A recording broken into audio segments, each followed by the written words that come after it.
ज्याचा सूर्य वीक आहे त्याला हाडांचे प्रॉब्लेम्स असतात. हातामध्ये कंटिन्यू पेन असतं, कुठली दिशा चेक करू शकतो. युरिनरी ट्रॅक रिलेटेड प्रॉब्लेम कुठल्या वास्तुदोषमुळे होऊ शकतात. शॉपमध्ये कुठल्या दिशेमध्ये मी काउंटर ठेवू शकतो. गेले काही 2-4 दिवसाचे व्हिडिओज बघून फार माझ्याकडे डाऊट्स आलेले आहेत, म्हणून हे डाऊट्स मी कॉमनली घेतो, जेणेकरून ह्याचा फायदा ओव्हरऑल सगळ्यांना होईल आणि सगळ्यांच्या कामी हे येतील. सगळ्यात पहिला प्रश्न, बच्चों को अगर ज़्यादा पावर का चश्मा लग जाता है तो वो किस दिशा का इम्बॅलन्स माना जाता है. जर तुम्ही व्यवस्थित ॲनालाइज केलं तर आईज जे आहेत ते वास्तुशास्त्रानुसार ईशान्य कोणमध्ये येतात. जनरली काय होतं, ईशान्य कोणमध्ये आपण हेवी स्टोरेज क्रिएट करतो, जेणेकरून ब्रेन फॉग क्रिएट होतो. जनरली ब्रेन फॉग क्रिएट झाला की आईजला प्रॉब्लेम होतो आणि दृष्टी कमी होण्याची संभावना असते. दुसरा ह्याच्यामध्ये माझा पर्स्पेक्टिव्ह असा की आयुर्वेद जर वाचलं तर तुम्हाला कळेल, डोळे हे फायर एलिमेंट आहे आणि जर डोळ्यांना कमी दिसत असेल तर याचा अर्थ तुमच्या बॉडीमध्ये फायर एलिमेंट वीक झाला आहे, रजोगुण वीक झालेला आहे.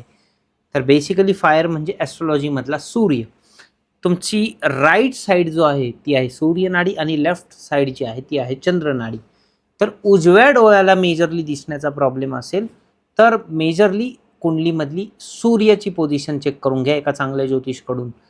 आणि जर सूर्याची पोझिशन चांगली असेल, still you are facing the issues, तर एकदा जाऊन साऊथ ईस्टमध्ये चेक करा. साऊथ ईस्टमध्ये टॉयलेट नको, साऊथ ईस्टमध्ये ब्ल्यू कलर नको, साऊथ ईस्टमध्ये ब्लॅक कलर नको. जर ओव्हरहेड वॉटर टँक असला तर ठीक आहे, अंडरग्राऊंड वॉटर टँक असला तर तोही प्रॉब्लेम क्रिएट करू शकतो. बॉडीमधला ओव्हरऑल पित्त इम्बॅलन्स करेल. पित्त म्हणजे फायर आणि फायर म्हणजे अग्नी. अग्नी इम्बॅलन्स झाली की विजन लॉस्ट होतं. प्लस ईशान्य दिशा जी आहे ती ओव्हरऑल सगळी क्लीन करून टाका, जेणेकरून विजन चांगलं होईल. नक्कीच ह्या 2-4 गोष्टींचा जर पर्स्पेक्टिव्ह ध्यानमध्ये घेतला तर 100% तुम्हाला फायदा होईल. दुसरा प्रश्न जो आहे, घरामध्ये आम्ही कुठलं जनावर आणलं तर त्याला कंटिन्यू सिकनेस असतो आणि गेस्ट टॉयलेट आहे आमच्या घरामध्ये ईशान्य कोणमध्ये, काही रेमेडी आहे का. मी 1000 वेळा प्रत्येक पॉडकास्टमध्ये सांगितलेलं आहे की ईशान्यमधल्या टॉयलेटला कुठल्याही प्रकारची रेमेडी नाही आहे. पशु असू दे नाही तर माणूस असू दे, माणसाला 5 ज्ञानेंद्रिय आहे, डोळे, कान, नाक, जीभ आणि स्किन. सेम पशूंना नाही आहे डोळे, कान, नाक, जीभ आणि स्किन. आता विषय काय आहे, तुमचे जे 5 ज्ञानेंद्रिय आहेत हे एक्सटर्नल एन्व्हायरमेंटमधून इन्फॉर्मेशन ग्रॅब करतात आणि बुद्धीमध्ये या गोष्टींचा प्रोसेस होतो. जर ती गोष्ट पंचतत्वाला अलाइन नसेल तर ती बुद्धीमध्ये विकृती क्रिएट करते आणि बॉडीमध्ये विकृती क्रिएट होते. तर ईशान्य दिशेला गेस्ट टॉयलेट आहे, तुमच्यावरच काय तर तुमच्या पेट्सवर सुद्धा तेवढाच गंभीर परिणाम दिसू शकतो.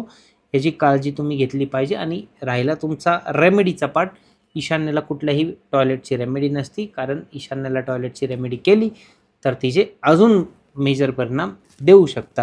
हातामध्ये कंटिन्यू पेन असतं, कुठली दिशा चेक करू शकतो.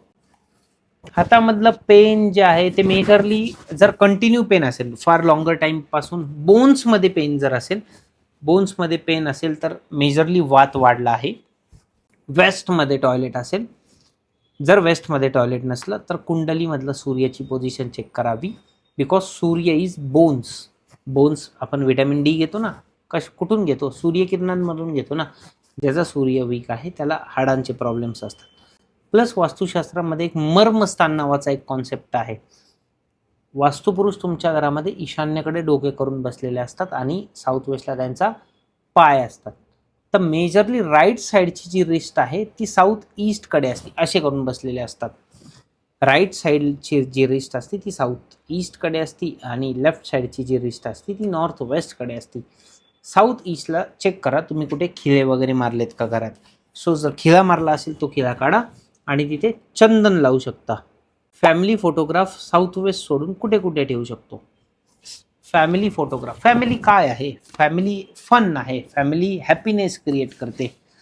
फन आणि हॅपीनेसची दिशा जी आहे ती आहे पूर्वीय ईशान्य, म्हणजे east of north east. East of north ईस्टमध्ये जर तुम्ही फॅमिली फोटो लावत असाल तर फॅमिलीसोबत दिवसेंदिवस तुमच्या फिलिंग्स चांगल्या क्रिएट होतील. एकमेकांमधले जे भांडणं आहेत ते लाईटली घेशाल. ही आहे ईस्ट ऑफ नॉर्थ ईस्ट पहिली दिशा.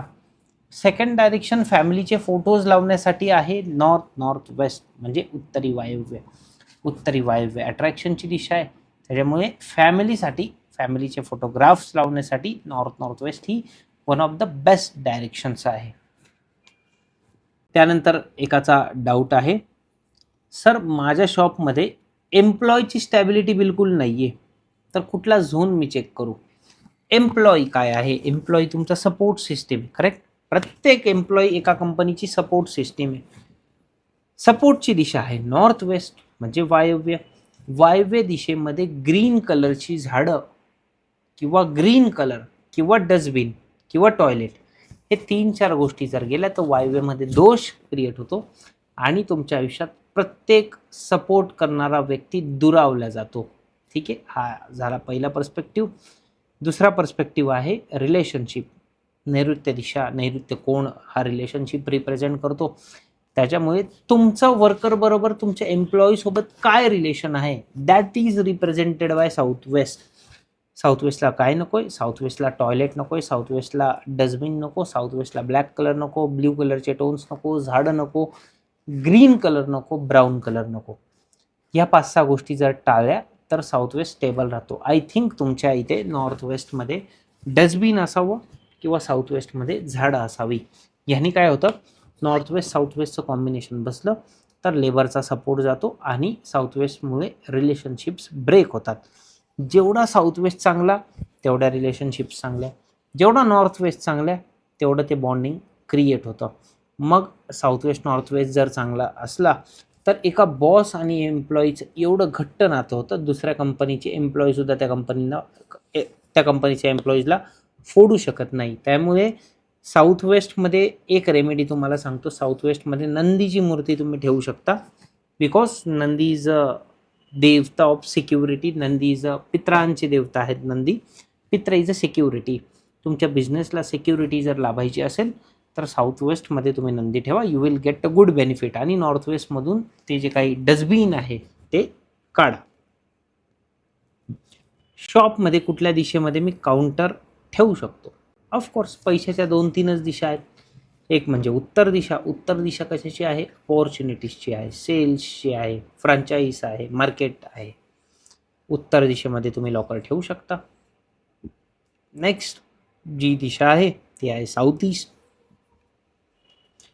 साऊथ ईस्टच्या दिशेमध्ये तुम्ही काउंटर ठेवू शकता साऊथ ईस्ट कॅश फ्लोची. पण सगळ्यात बेटर दिशा जी आहे ती आहे पश्चिम दिशा. One of my favourite direction, the direction of manifestation. पश्चिम दिशेमधल्या ज्या गोष्टी ठेवशाल त्या गोष्टी नेहमी वाढत जातील. तर म्हणून एका व्यापारीनी, एका ओनरनी तुमच्या शॉपचं काउंटर किंवा त्याचा जो गल्ला असतो हा पश्चिम दिशेत ठेवावा. आता पश्चिम दिशा कशी बघशाल? त्या दुकानाच्या सेंटरला उभा राहायचं आणि मग पश्चिम दिशा बघायची 270 डिग्रीला. पश्चिम दिशेत ठेवशाल तर त्याचा एक फार चांगला परिणाम दिसून येईल. नेक्स्ट क्वेश्चन आहे, युरिनरी ट्रॅक रिलेटेड प्रॉब्लेम कुठल्या वास्तुदोषमुळे होऊ शकतात? जनरली नॉर्थ वेस्ट जसं मी सांगितलं की प्रायव्हेट ऑर्गन्सची दिशा आहे आणि नॉर्थ वेस्ट ही काम ऊर्जेची पण दिशा आहे. जेव्हा इथे सिलेंडर, किचन, टॉयलेट किंवा टॉयलेट क्लीनर्स ह्या ज्या 4-5 गोष्टी लागतात तर प्रायव्हेट ऑर्गन्सला प्रॉब्लेम्स व्हायला सुरू होतो, युरिनरी ट्रॅकला इश्यूज व्हायला सुरू होतात.